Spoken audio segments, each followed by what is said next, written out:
Bonsoir et bienvenue à tous. Jeudi 8 décembre, voici les titres. Un ministre, un mensonge, un scandale d'État et à l'arrivée, 3 ans de prison ferme et 5 ans d'inéligibilité pour fraude fiscale, blanchiment de fraude fiscale et omission de déclaration de son patrimoine.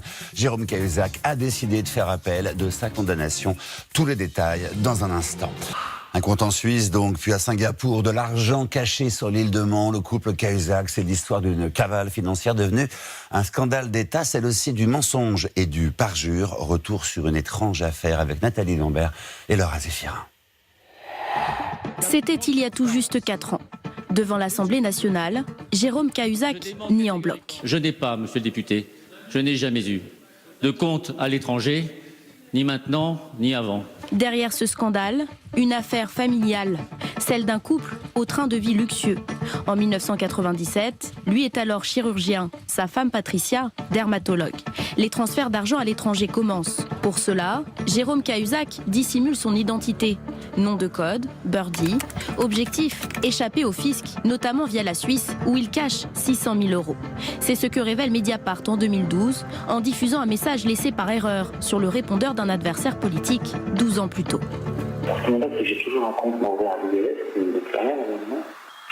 La seule personne qui ne fait rien, c'est l'ULS. Cet enregistrement fait l'effet d'une bombe.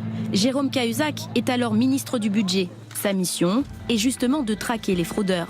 Malgré ses dénégations devant les députés, sa voix est formellement identifiée par la justice quelques mois plus tard.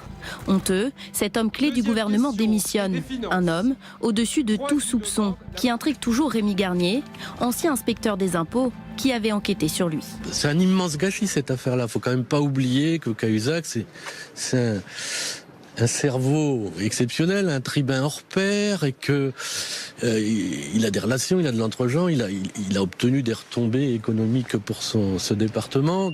Car durant 11 ans, Jérôme Cahuzac a été maire de Villeneuve-sur-Lot, 23 500 habitants. Un élu qui a laissé des traces. Je pense qu'il y a beaucoup de citoyens, oui, qui pourraient le revoter pour lui. Tous les Villeneuvois le regrettent.